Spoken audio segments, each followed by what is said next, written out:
Olá, coleguinha. Eu sou professor de física, meu nome é Júlio. A gente vai estudar um pouquinho sobre dinâmica hoje. O que é dinâmica? Dinâmica é o estudo dos movimentos, tá? Para poder estudar os movimentos, a gente precisa fazer medidas para poder saber, por exemplo, quanto que um carro está andando, quanto tempo que ele está demorando para poder percorrer esse tanto que ele está andando. E para poder fazer as medidas, a gente usa as unidades de medida padronizadas pelo Sistema Internacional de Unidades. Por que existe esse Sistema Internacional de Unidades? Muitos anos atrás, lá na Europa, onde a gente costuma falar que a ciência que a gente estuda hoje em dia, ela nasceu na Europa, as pessoas já faziam medidas, por exemplo, para poder comprar tecido, tá? Hoje em dia a gente compra tecido, você vai numa loja, você compra o tecido de acordo com o tamanho dele, o metro do tecido. Antigamente, o tecido era vendido em jarda, só que a jarda é a medida da ponta do dedo até a linha da coluna. Essa medida varia de pessoa para pessoa, porque depende da altura da pessoa. Então era a medida de quem essa jarda? Era a medida do rei. Qual rei? Se você morasse em Portugal, era o rei de Portugal. Se você morasse na França, era o rei da França. Se você morasse na Itália, era o rei da Itália. E como cada rei tinha uma altura diferente, a jarda tinha um comprimento diferente. Então, para poder vender tecido de uma cidade na outra, se eram de países diferentes, isso dava muito problema. Aí, com o passar do tempo, foi criado esse Sistema Internacional de Unidades e padronizou-se, por exemplo, que a unidade para poder vender tecido seria 1 metro. Esse Sistema Internacional, ele possui 7 unidades. Nós não vamos nos preocupar com essas 7 unidades no momento.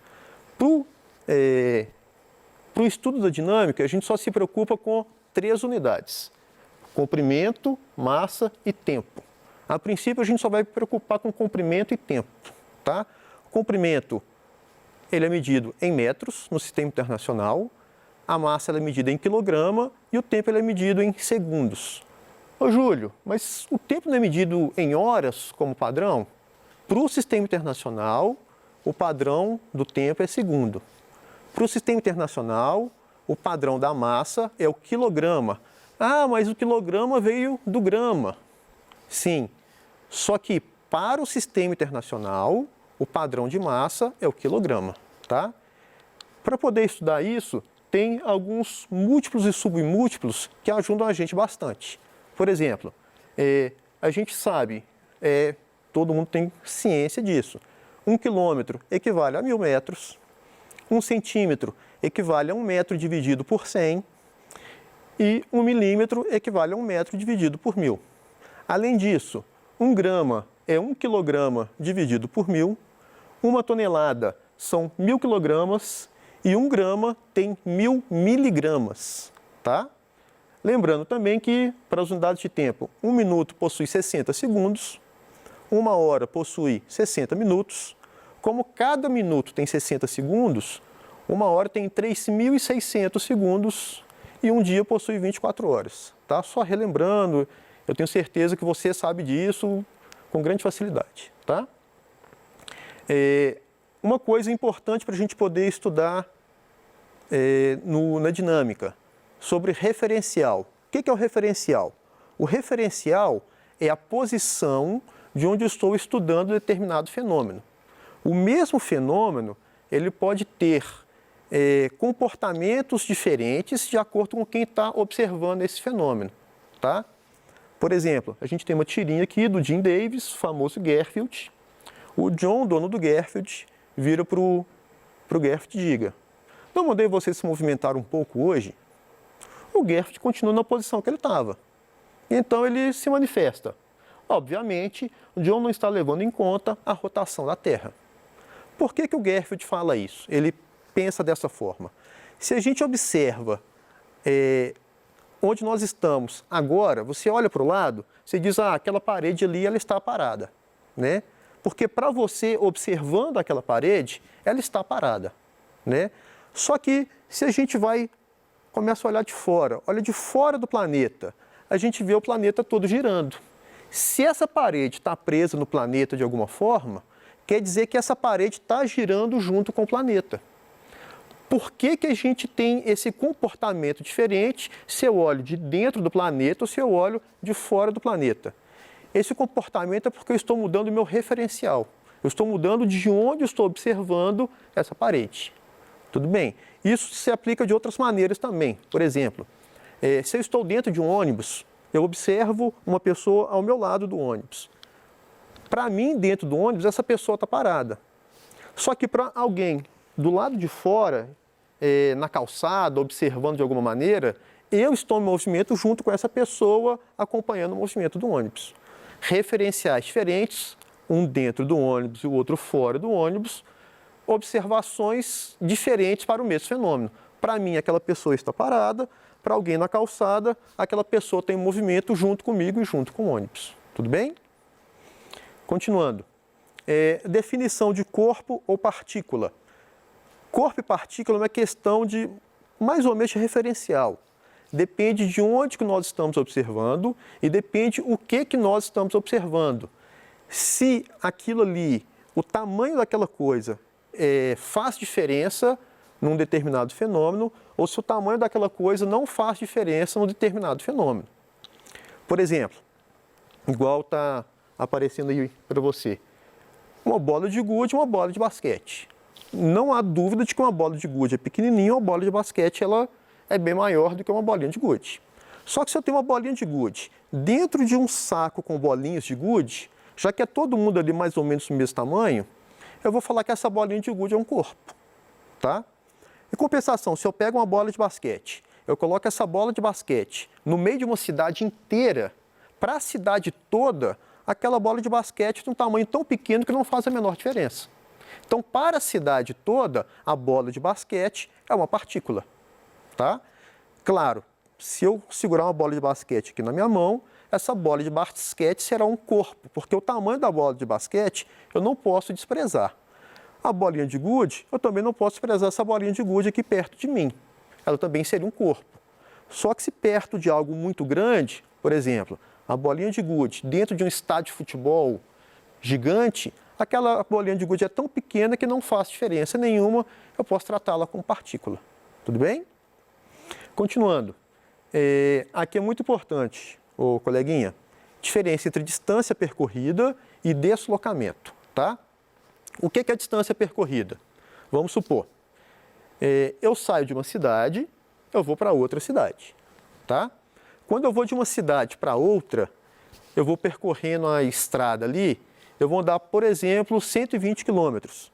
Se eu estou andando ali no marcador do veículo, está marcando que eu andei 120 quilômetros, a distância que eu andei é de 120 quilômetros. Isso inclui os trechos com reta, os trechos com curva, todo o desenho do mapa, todo o desenho da estrada ali que a gente está andando, tá?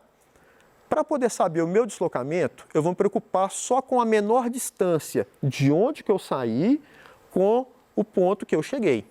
Tudo bem? Se eu pego um mapa, eu olho lá que é a distância entre essas duas cidades, eu coloco uma régua ali para poder medir a distância entre essas duas cidades, e eu vejo que tem 80 quilômetros, quer dizer que mesmo dentro do carro, eu percorrendo 120 quilômetros pela estrada, o deslocamento foi só de apenas 80 quilômetros, tá? Por exemplo, eu acordo pela manhã, eu me levanto, eu saio para poder trabalhar, vou dar aula, volto para casa. Por exemplo, ao longo do meu dia, eu andei ali dentro do carro, andei ali dentro do ônibus por, sei lá, 20 quilômetros. Só que como eu saí da minha casa e eu retornei para a minha casa, mesmo tendo andado 20 quilômetros ao longo do dia, o meu deslocamento é zero. Por que o meu deslocamento é zero? A distância de onde que eu saí até onde que eu cheguei, já que é o mesmo lugar, então a distância é zero. Espero que vocês tenham compreendido isso bem, tá? Velocidade. Velocidade, a definição de velocidade, se você for parar para pensar, todos nós temos uma boa ideia do que é velocidade. Só que é difícil de falar o que é velocidade, né? Uma forma simples de dizer o que é velocidade é quando é a rapidez com que um determinado movimento acontece. A definição na ciência é a taxa de variação da posição ao longo do tempo. O que isso quer dizer? Se eu saio de um lugar, eu estou mudando, a minha variação de tempo está alterando, né? A minha posição está mudando à medida que o tempo está passando. A velocidade está relacionada com o tanto que essa alteração acontece num determinado tempo. Então, se eu tenho, por exemplo, um movimento assim, eu vou dizer que é um movimento lento. Se eu tenho um movimento assim, já é um movimento mais veloz e tem a velocidade mais alta. Tudo bem? A velocidade é uma relação entre duas grandezas, entre comprimento e tempo. Nós aqui no Brasil costumamos medir a velocidade em quilômetros por hora. Você vê países como o Japão, Estados Unidos, eles usam milhas por hora. Só que como no Sistema Internacional de Unidades, a unidade padrão de comprimento é um metro, e a unidade padrão de distância, a unidade padrão de tempo é o segundo, então nós medimos a velocidade do Sistema Internacional em metros por segundo, tá? Então, para a gente poder, porventura, resolver algum exercício de física relacionado com velocidade, é importante fazer essa mudança de quilômetro por hora, que a gente está acostumado no Brasil, para metros por segundo, que é a unidade do Sistema Internacional. Tá? A gente sabe que 1 metro por segundo equivale a 3,6 km por hora. Ou seja, 1 km por hora é 1 metro por segundo dividido por 3,6. Como é que a gente faz isso? A gente quer fazer a transformação entre quilômetros por hora e metros por segundo. Como é que a gente faz essa mudança de um para o outro? O número mágico é o 3,6. Por que o número mágico é o 3,6? Vocês se lembram um pouco mais cedo nessa aula que a gente viu que 1 quilômetro tem 1.000 metros e que 1 hora tem 3.600 segundos? Quando eu faço essa relação entre 1.000 metros e 3.600 segundos, aparece esse número mágico que é o 3,6. Tá? Como é que a gente faz para transformar de um para o outro, do quilômetro por hora para o metro por segundo? Eu, particularmente, eu tinha grande dificuldade em aprender isso. Até que um dia a minha ficha caiu e é muito simples. Pensa bem, o que é maior? 1 quilômetro ou 1 metro? O que é maior? 1 hora ou 1 segundo? Claro que 1 quilômetro é maior do que 1 metro. Claro que 1 hora é maior do que 1 segundo. Então, quando a gente vai do grande para o pequeno, nós vamos dividir por 3,6. Quando nós vamos do pequeno para o grande, nós vamos multiplicar por 3,6, que é o nosso número mágico. Tá bom? Qual que é o macete para você poder lembrar disso? Se eu tenho um tecido de 1 quilômetro de comprimento, eu sou uma fábrica de tecidos, eu vou fabricar o tecido tamanho de 1 quilômetro.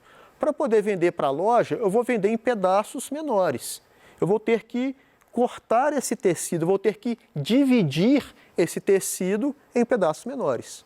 Então, se eu vou do quilômetro, que é grande, para o metro, que é pequeno, eu vou dividir por 3,6, que é o nosso número mágico. Tudo bem? A gente ainda tem a definição de movimento progressivo e movimento retrógrado. O que é isso? Progressivo é para frente, retrógrado é para trás. Não quer dizer que o retrógrado é alguma coisa que está andando em marcha ré. Eu posso estar me movimentando para frente no movimento progressivo e movimentando para frente no movimento retrógrado. Por exemplo, imagine que eu estou numa estrada, eu estou no quilômetro 73 da estrada. Se eu me movimento para o quilômetro 74 dessa estrada, eu estou no movimento progressivo. Eu estou indo na linha que a estrada foi construída. Compensação, se eu estou no quilômetro 73, mas eu vou para o quilômetro 72, eu estou no movimento retrógrado. Não quer dizer que eu estou na estrada que eu tenho que andar de marcha ré do quilômetro 73 para o 72. Eu vou continuar me movimentando para frente, né? Quando a gente tem um movimento progressivo, a gente fala que a nossa velocidade tem um valor positivo. Quando eu estou no movimento retrógrado, a gente diz que a nossa velocidade tem um valor negativo. Essa questão do sinal, se é velocidade positiva, se é velocidade negativa, nada mais é do que uma convenção para poder facilitar uma situação ou outra que está sendo estudada, tá bem? Para poder fixar um pouco o conteúdo que a gente viu até agora, tem uma pequena atividade, tá? Vamos supor que a gente tem uma obra, tem uma trena que ela está esticada no chão, e em determinado momento um coelho está se movimentando próximo a essa trena, tá? Vamos supor que o coelho sai de uma posição A, ele vai até uma posição B e depois se movimenta até uma posição C. A gente está supondo aqui que a posição A é na medida de 2 metros, a posição B é na medida de 9 metros e a posição C é na medida de 5 metros.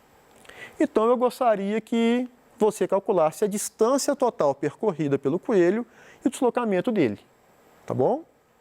Como é que a gente faz isso? A forma mais simples que eu vejo é a gente fazer um desenho. Então, imagina que eu tenho uma trena aqui de 10 metros, o coelho sai da posição 2, vai até a posição 9, tá? Em seguida, o coelho sai da posição 9 e vai até a posição 5, ok?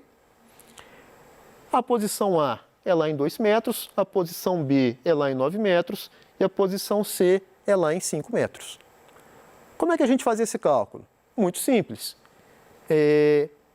A distância percorrida, eu vou preocupar com o tanto que o coelho está andando. Se o coelho sai da posição 2 e vai até a posição 9, quanto que ele andou nisso? Ele andou uma distância de 9 menos 2, que dão 7 metros. Depois, ele vai andar da posição 9 até a posição 5. Quanto que ele anda nesse percurso dele da posição 9 metros até 5 metros? Ele vai andar 9 menos 5, são 4 metros. Ou seja, de A para B, ele percorre uma distância de 7 metros e de B para C, ele percorre uma distância de 4 metros. Então, no total, ele percorreu uma distância de 7 mais 4, que são 11 metros. Tudo bem? Tranquilo, fácil.